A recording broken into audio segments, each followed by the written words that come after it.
El profeta Zacarías hace un anuncio a un pueblo impenitente. Me mirarán a mí, al que atravesaron, al que traspasaron. Es una profecía que la tradición cristiana ha visto en ella la figura de Jesús atravesado por la lanza en la cruz.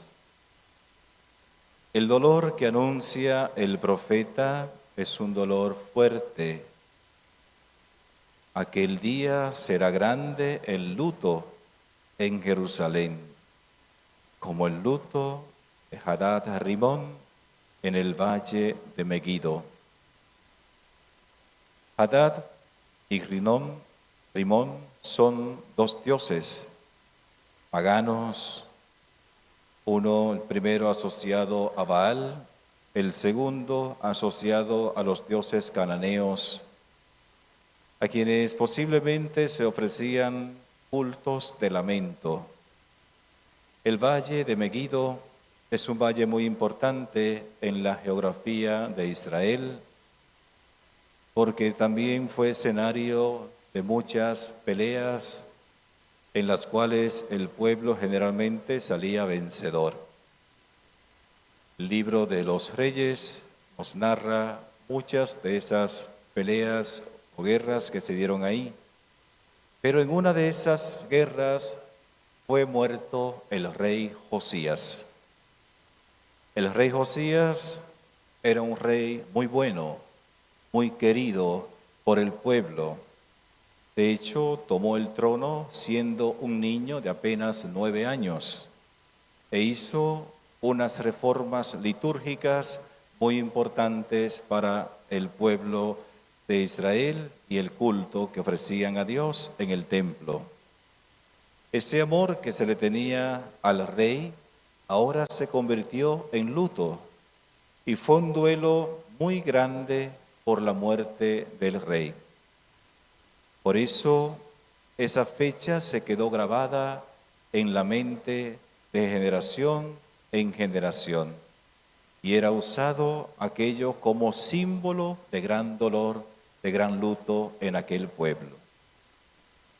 Por eso es probable que el profeta esté refiriéndose a este episodio de la muerte del rey Josías. Sin embargo, en ese dolor que él anuncia por la impenitencia de Jerusalén, también anuncia la misericordia del Señor. Derramaré sobre la dinastía de David y sobre los habitantes de Jerusalén un espíritu de gracia y de clemencia. Esta clemencia, esta misericordia vendrá cuando el pueblo se convierta a Dios. Cuando vuelva su mirada a Dios, así todo pecado quedará purificado, porque de esa dinastía saldrá como un manantial de gracia. Y recordemos precisamente que a aquel que fue atravesado, de su costado brotó agua junto con la sangre. En lo que la tradición cristiana ha visto los sacramentos de la Iglesia, que son precisamente signos mediante los cuales somos santificados en nuestra vida de fe. Cristo es aquel traspasado por la lanza, pero sobre todo traspasado por el pecado de la humanidad. Y Él ha venido a derramar esa agua de gracia, ese río de gracia, como aquella imagen que nos narra el profeta Ezequiel del agua que brotaba del santuario. Donde quiera que llega, da vida. Y precisamente Cristo es la vida. Él es el agua viva que da vida a quien viene a Él. Es necesario entonces que nosotros nos acerquemos al Señor con ese sentido de penitencia, de llorar por el pecado nuestro, para así poder disfrutar de esa gracia que brota del costado herido de Cristo. El texto de la segunda lectura que escuchamos en el día de hoy nos habla de nuestra configuración con Cristo. Hemos sido configurados con Cristo por el bautismo, lo que significa que debemos vivir como Cristo, porque somos hechos uno con Él. Cada uno de nosotros está establecido en Cristo como hijo de Dios, como miembro de su cuerpo, que es la Iglesia. Por tanto, ser uno con Cristo significa vivir tal y como Él nos pide, tal y como Él vivió. En el Evangelio escuchamos la narración que nos hace en este caso la versión de San Lucas de el paso de Jesús y sus discípulos por Cesarea de Filipo mientras van subiendo hacia Jerusalén. Jesús, en primer lugar, hace un sondeo preguntando, ¿qué dice la gente que soy yo? Pero a él no le interesa la respuesta de la gente. No es un sondeo como hacen los políticos para decir que tienen 60% de aprobación en la población y que barren en la primera vuelta. Jesús no le interesa eso. Esta pregunta es lo que hoy llamamos una especie de pregunta retórica, porque lo que a Jesús le interesa es llegar a la segunda parte, a la segunda pregunta. ¿Y ustedes, quién dicen que soy yo? Este es el punto clave y por tanto la primera pregunta está en función de la segunda. Pero la respuesta ahora ya no es como en la primera. En la primera era fácil decir lo que decían los demás. En esta segunda pregunta hay que dar una respuesta personal. No se trata de lo que dicen otros, de lo que yo he escuchado, sino de lo que yo he vivido junto al Señor. Hace un tiempo, en un pueblo de nuestra diócesis, había un encuentro, una reunión de cursillistas y leyeron este episodio del Evangelio y comenzaron a preguntar, en una especie de ronda, estaban sentados, comenzaron a preguntar, ¿quién es Jesús para ti? Y cada uno fue diciendo lo que creía o sentía que Jesús era para él. Llegó a una señora, había ahí 2 hermanas en ese grupo, y llegó a la primera el turno y comenzó a decir muchas cosas. Al fin y al cabo terminó diciendo, es más, Jesucristo para mí es como mi novio, como mi esposo.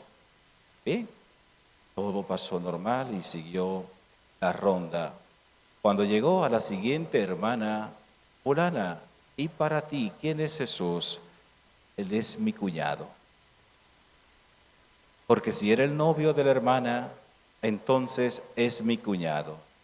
Y esa es la relación personal que debemos tener con Jesús.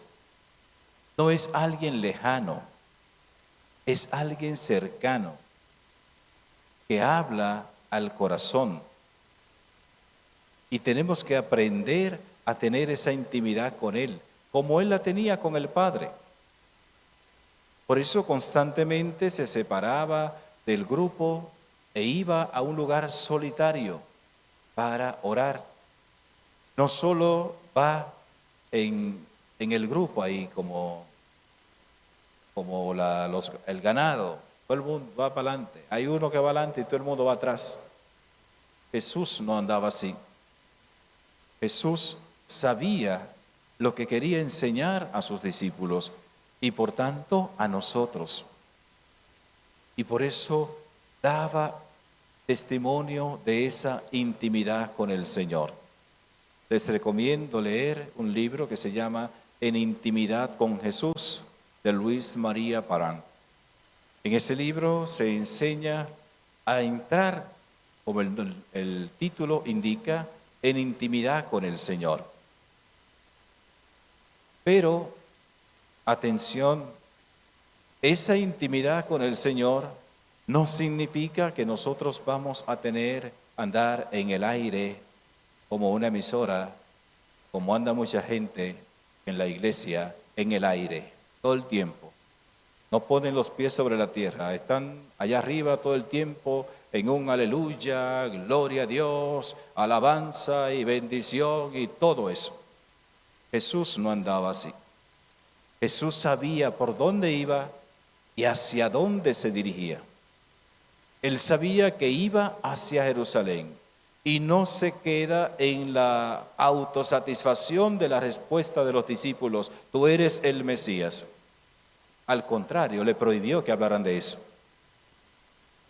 Él sabía hacia dónde iba y lo que iba a enfrentar. Y como no engaña, le dice a los discípulos lo que va a suceder. Y aquí por primera vez anuncia su pasión. Luego 2 veces más hablará de su pasión. 3 veces habló de la pasión, para que nadie se llame a engaño. Al Hijo del Hombre lo van a rechazar, lo van a apresar y lo van a condenar y lo van a matar, pero resucitará. Jesús no nos engaña. Jesús nos llama a seguirle y a seguirle con la conciencia de que tenemos que enfrentar peligros y dificultades en nuestras vidas. Por eso, el que quiera seguirme, que se niegue a sí mismo, que tome su cruz y que me siga. Negarse a sí mismo significa darle paso al proyecto de Dios en nuestras vidas. Dejar atrás nuestras comodidades, nuestros egos, nuestro yo y darle paso al Señor. Tomar la cruz significa enfrentar nuestras realidades, no huir de ellas. Porque a veces hay mucha gente que quiere huir de su realidad, quiere huir de la cruz. Ayer pensaba en el tema de las redes sociales. ¿Cuánta gente anda presentando en las redes sociales una cara, mientras que en su vida está rota? Y en las redes aparece con una sonrisa plástica, falsa, como la canción aquella de Chicos de Plástico. ¿Se recuerdan de esa canción? Chicos de plástico. Así más o menos dice, yo no puedo cantar porque ese no es mi don. El mío es hablar. Y lo aprovecho. Entonces, una sonrisa falsa, una vida falsa, como se puso de moda hace un tiempo, el Second Life, una vida virtual, pero en la realidad son personas que viven rotas,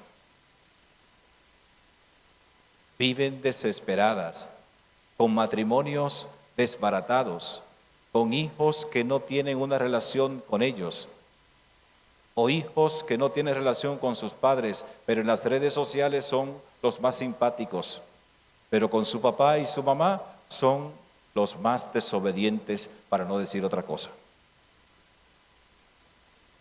La cruz significa enfrentarte a tu realidad, enfrentarte a tus demonios, a tus miedos, y superarlos con la gracia de Dios, porque no es con la fuerza mía nada más, con la fuerza de voluntad, como venden algunos grupos pseudo religiosos. La voluntad, el voluntarismo de hace muchísimos siglos, condenado porque no nos lleva a parte. Es la gracia del Señor la que nos permite vencer esos miedos, la que nos permite cargar la cruz como Cristo la llevó. No es huir de ella, no es llegar tarde a la casa porque no aguanto a ese hombre o a esa mujer, entonces me embullo cuando salgo del trabajo, Me quedo por ahí haciendo cualquier cosa, me invento compromisos y reuniones para no llegar a la casa. O el hijo que se tranca en la habitación porque no quiere enfrentar a su mamá o a su papá, porque no quiere hablar con ellos. Así no se resuelven las cosas. Los problemas uno no lo busca, pero cuando llegan hay que enfrentarlos. Porque tonto sería el que busque problemas. En el problema que usted puede evitar, no se meta. Pero si llegó, enfréntelo con valentía y con la gracia de Dios. La cruz es eso. Cargue su cruz de cada día y sígame. Pero a veces andamos buscando la que nos acomode, la que me quede bien, no la mía. Le pasa, con esto termino, como le pasó a una señora que fue donde San Pedro y le dijo: ay Pedro, yo llevo, la cruz mía es demasiado pesada, yo no la soporto, no doy más.